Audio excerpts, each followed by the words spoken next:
특별 새벽기도회 첫날에 주님 앞에 나오신 우리 모든 성도님들, 하나님께서 예배해 놓으신 놀라운 은혜를 다 풍성하게 누리시기를 축복합니다.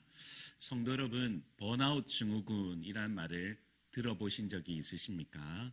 번아웃은 타버리다, 소진하다라는 뜻으로 번아웃 증후군은 정신적, 신체적 피로로 인해서 무기력해지는 증상을 말합니다. 다시 말해서 번아웃 증후군이라고 하는 것은 한 가지 일에 몰두하던 사람이 마치 에너지가 방전되는 것처럼 갑자기 무기력해지는 것이지요. 1974년에 미국의 심리학자 허버트는 사례 분석을 통해서 처음으로 번아웃 증후군이라는 용어를 사용하였습니다. 허버트는 이 번아웃 증후군을 직장 생활을 인하여 육체적, 정신적 피로의 상태다라고 정의했습니다. 이 번아웃 증후군에는 세 가지의 유형이 있다고 합니다. 이 첫 번째 유형은 열광형입니다. 번아웃 증후군 증상을 보이는 사람 중에 15%가 여기에 해당된다고 합니다. 이 유형의 특징은 업무에서 성공하기를 바라는 야심형들이 많은데요, 극도의 피로 상태에 빠질 때까지 일에 집중하여 일 중독에 빠지는 경우가 많습니다. 업무 스트레스를 풀기 위해서 회사 조직이나 서열을 자기 성공과 목표를 방해하는 것으로 생각하기 쉬워서 불평, 불만이 많은 것이 특징입니다. 두 번째 유형은 도전 부족형입니다.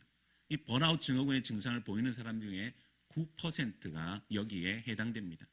이 유형의 특징은 하고 있는 업무에 만족스러운 성과를 내는 것에 지속적으로 실패하는 것을 통해서 점차 일에 대한 관심을 잃어버리고 업무가 단조롭고 자극이 없다고 느끼는 경우가 많습니다.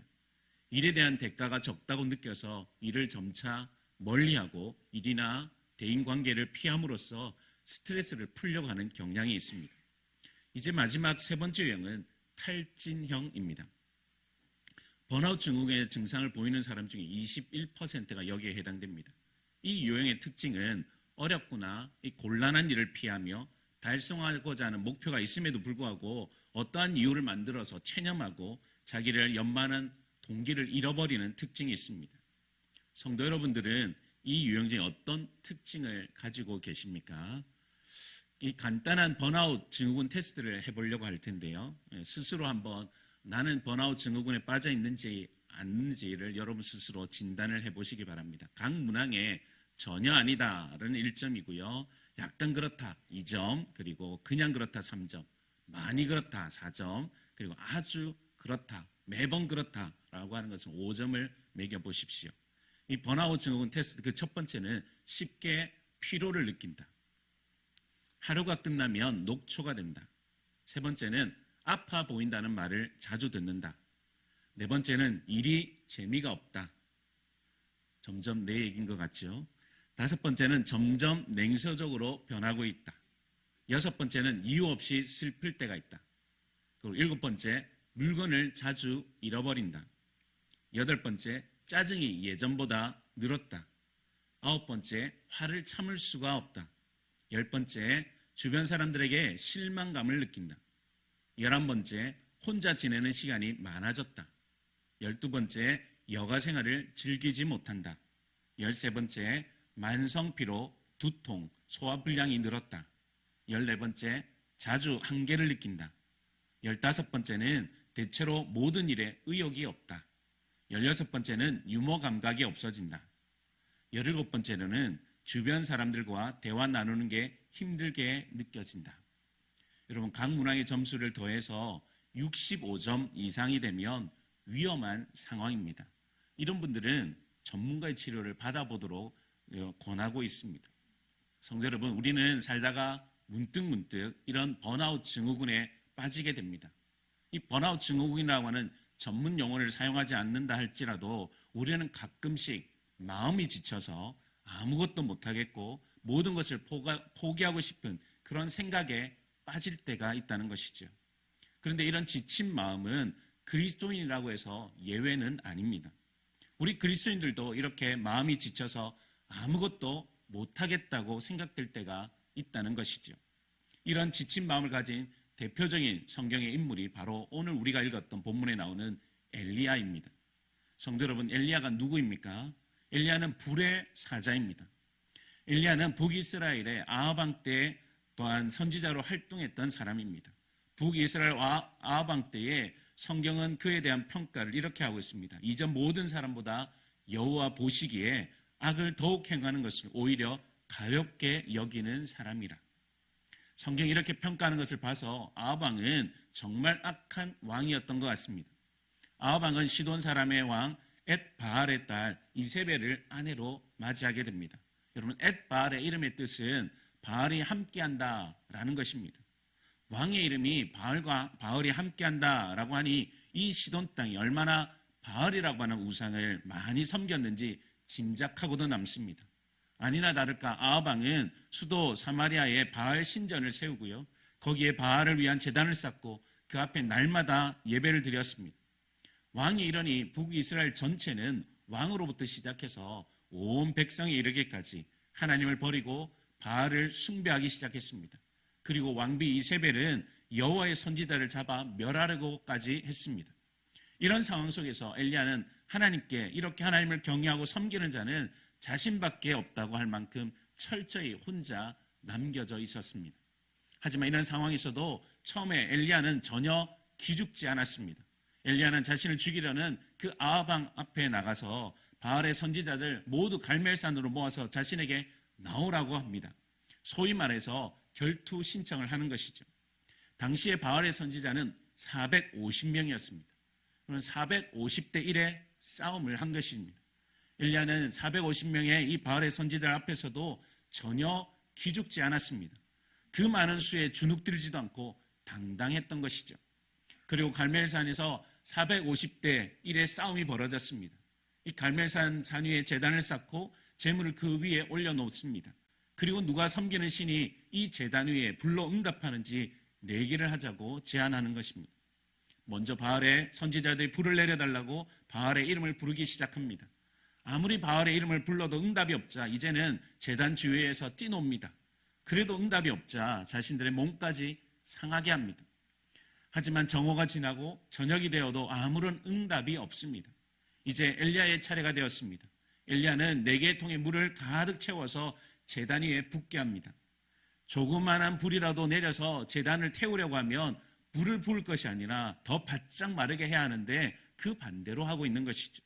이제 엘리야가 하나님께 응답해달라고 기도합니다. 엘리야의 기도에 하나님께서 응답하셔서 하늘에서 불을 내려주셨습니다. 하늘에서 내린 불로 번제물뿐만 아니라 나무와 돌과 흙까지도 다 태워버립니다. 엘리야의 대승리입니다. 엘리야는 그곳에 모인 바알의 선지자들을 다 잡아서 기손 시내로 내려가서 거기서 죽이게 됩니다. 450명 대 1명의 싸움에서 1명이 승리한 것입니다. 여러분, 엘리야는 이만큼 대단한 능력의 선지자요, 배짱이 두둑하고 용기와 기계가 넘치는 선지자였습니다. 과히 불의 사자라고 불릴만도 합니다. 이랬던 엘리야가 오늘 본문 19장에 오면 전혀 다른 모습을 보여줍니다. 이세벨은 엘리야가 갈멜산에서 450명의 바알의 선지자를 다 죽였다는 소식을 듣고 내일 이맘때에는 엘리야를 반드시 죽일 것이라고 호언장담합니다. 이 갈멜산의 그 엘리야가 만날 정도로 이 이세벨의 이 말 한마디에 두려워 떨게 됩니다. 이제 엘리야는 갈멜산에 당당했던 모습은 온데간데 없이 사라지고 살기 위해서 걸음아 나 살리라 하면서 도망하게 되는 것이죠. 한참을 도망한 이후에 엘리야가 어떻게 합니까? 열왕기상 19장 4절의 말씀 우리 함께 읽어보도록 하겠습니다. 자기 자신은 광야로 들어가 하둣길쯤 가서 한 로뎀나무 아래에 앉아서 자기가 죽기를 원하여 이르되 여호와여 넉넉하오니 지금 내 생명을 거두시옵소서. 나는 내 조상들보다 낫지 못하니이다 하고. 아멘. 이제 엘리야는 너무 지친 나머지 하나님께 자신을 죽여달라고 합니다. 자신의 생명을 하나님께서 거두어 가시라고 하는 것입니다. 성도 여러분, 사람이 마음이 너무 지치면 죽고 싶은 생각까지 이르게 되는 것입니다. 엘리야는 너무나도 열심히 하나님의 사역을 감당하였습니다. 오랜 시간 철저히 고독하게 혼자서 그 거대한 북이스라엘 왕과 싸워야 했던 것입니다. 그렇게 오랜 시간 과도한 일에 집중하다 보면 마음이 지치게 되어 있습니다. 성도 여러분, 불의 사자 엘리야도 이렇게 마음이 지치는데 우리는 말해서 무엇하겠습니까? 우리도 가정과 직장 그리고 교회에서 사역을 하다가 너무 힘들어서 마음이 지칠 수도 있다는 것입니다. 그래서 모든 것이 귀찮아질 수 있습니다. 사람을 만나는 것이 귀찮고 교회를 하는 것이 귀찮아집니다. 이것이 심해지면 나중에는 교회 나오는 것까지도 귀찮아질 수도 있다는 것입니다. 이런 마음의 지침은 반드시 회복되어야 합니다. 이것을 그대로 두면 우리는 더 심각한 상황에 빠져들게 될 것입니다. 오늘은 무너진 것을 회복하라 그 첫 번째 시간으로 지친 마음을 어떻게 하면 회복할 수 있는지를 함께 살펴보려고 합니다.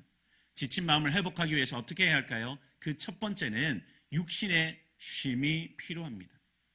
성도 여러분, 마음이 지쳐 있을 때는 영적인 부분도 중요하지만 육체적인 부분도 간과해서는 안 된다는 것입니다. 지친 마음을 회복하기 위해서는 육신의 쉼이 필요합니다. 여러분, 엘리야를 보십시오. 지금 엘리야가 하나님 이제 저를 죽여주세요 라고 할 때 하나님께서 어떻게 하고 계십니까?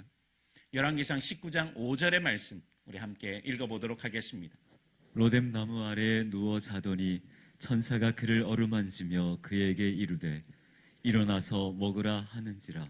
아멘. 지금 엘리야는 너무나도 지친 나머지 로뎀 나무 아래에 누워 자고 있습니다.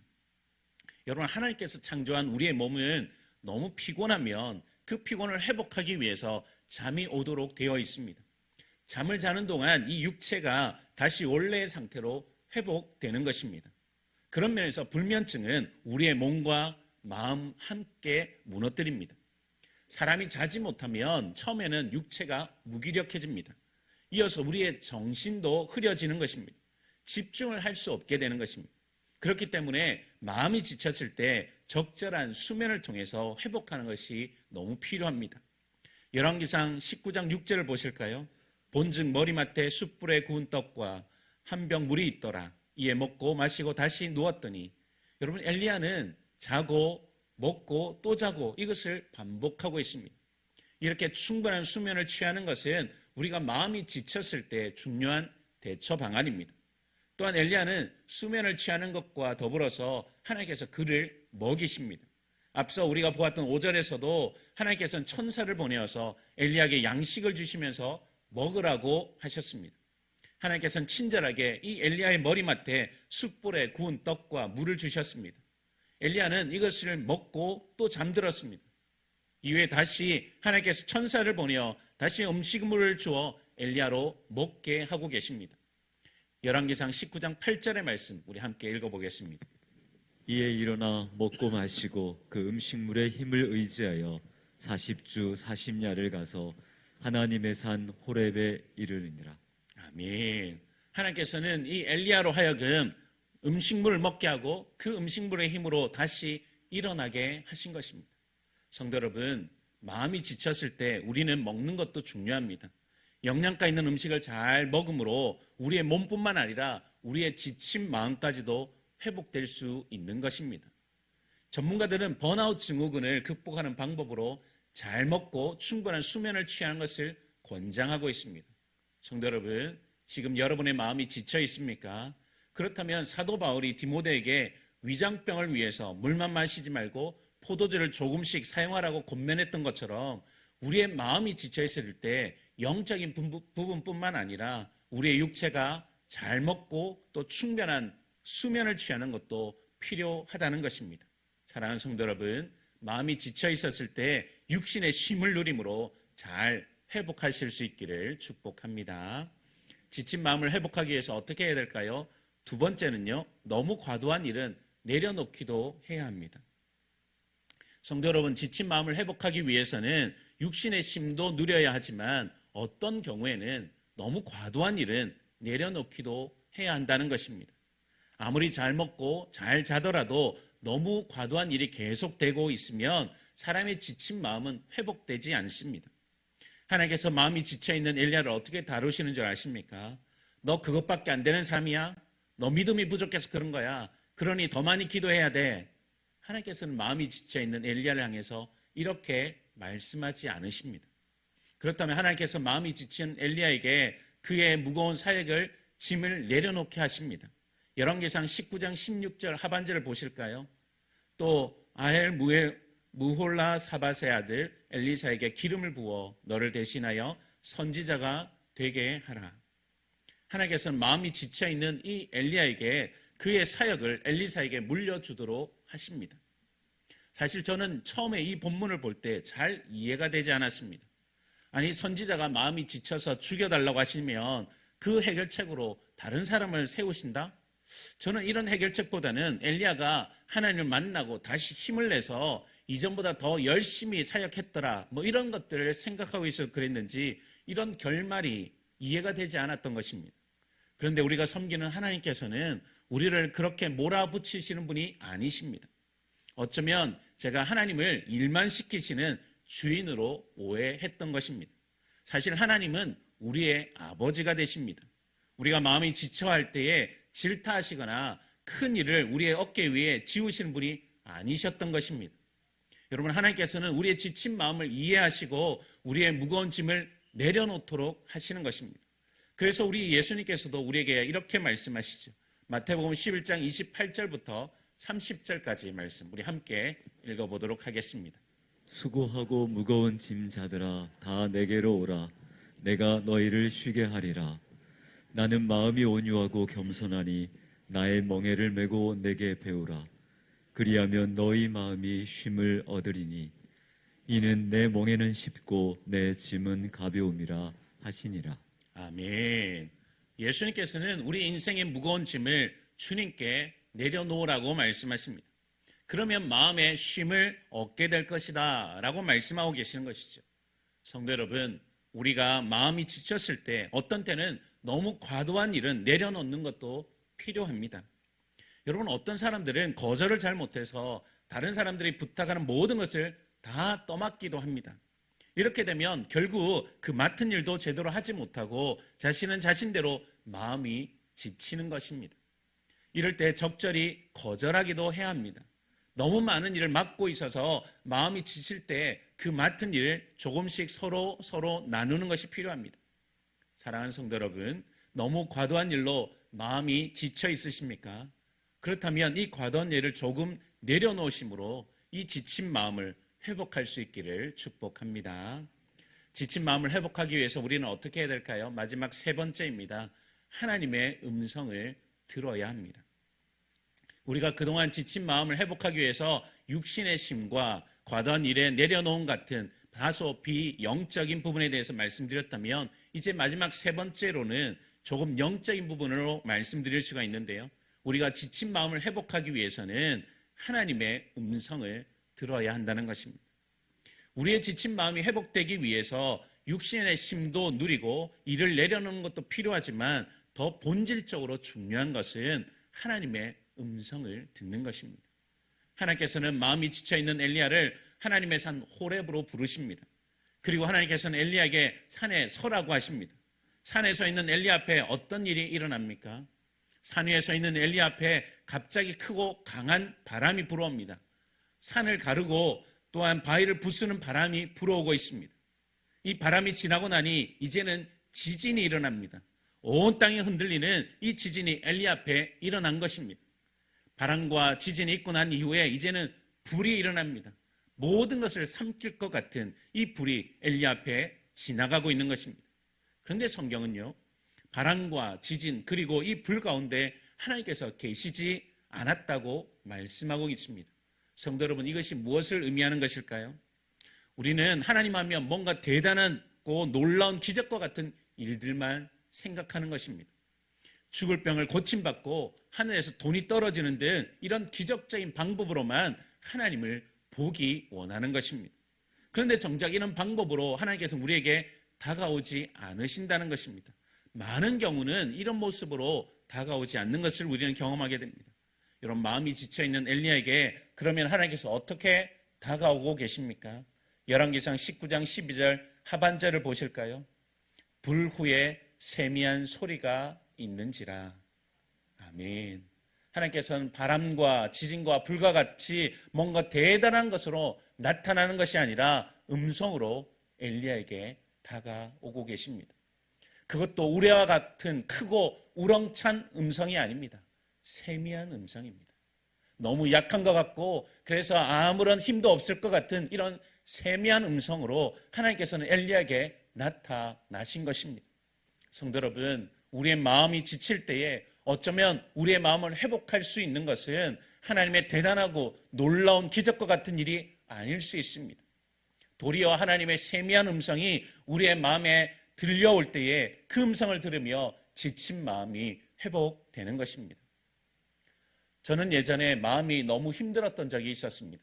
그런데 기도하는 가운데 하나님께서 제게 이렇게 말씀하시는 것 같았습니다. 우진아, 내가 너를 사랑한단다. 내가 이 세상 그 무엇보다도 너를 사랑한다. 이 세미한 하나님의 음성 한마디에 저의 힘들었던 마음이 녹아내렸습니다. 저는 그때 그 하나님의 음성을 듣고 한참을 울었던 기억이 있습니다. 그런데 놀라운 것은 그 후로 제 상황은 전혀 바뀐 것이 없음에도 불구하고 이 하나님의 세미한 음성을 듣고 다시 저는 일어날 수가 있었습니다. 사랑하는 성도 여러분, 마음이 지쳐 있습니까? 조용히 주님 앞에 나와 보십시오. 세상의 소리에 귀를 닫으시고 하나님의 음성에 여러분의 귀를 열어보십시오. 하나님께서 세미한 음성으로 저와 여러분에게 말씀하실 것입니다. 하나님의 그 세미한 음성은 너무나도 작은 음성이지만 우리의 마음에 큰 울림을 주실 것입니다. 우리의 지친 마음을 다시 한번 일으켜 세워 주실 것입니다. 사랑하는 성도 여러분, 기도의 골방으로 들어가시기 바랍니다. 그리고 거기서 조용히 하나님과 1대1로 만나보십시오. 그 기도의 골방에서 세미한 음성을 들으심으로 저와 여러분의 지친 마음이 회복되시는 그 은혜가 있으시기를 주님의 이름으로 축복합니다. 이제 말씀을 맺겠습니다. 성도 여러분, 우리는 살다 보면 마음이 지칠 때가 있습니다. 그 대단한 불의 사자 엘리야도 마음이 지쳤으니 우리는 말할 필요도 없습니다. 어쩌면 열심히 살면 살수록 우리의 마음이 더 지칠 수 있습니다. 사랑하는 성도 여러분, 마음이 지칠 때 우리는 육체의 힘이 필요합니다. 잘 먹고 충분한 수면을 취해야 한다는 것이죠. 또 어떤 경우에는 너무 과도한 일은 내려놓는 것도 마음이 지칠 때 회복할 수 있는 방법이 될 수 있습니다. 하지만 무엇보다도 우리는 하나님의 세미한 음성을 들어야 하는 것입니다. 기도의 골방으로 나아가서 그곳에서 세상의 소리에 귀를 닫고 하나님께 귀를 열면 하나님의 세미한 그 음성을 들으심으로 지친 저와 여러분의 마음이 회복되시는 은혜가 있기를 주님의 이름으로 축복합니다.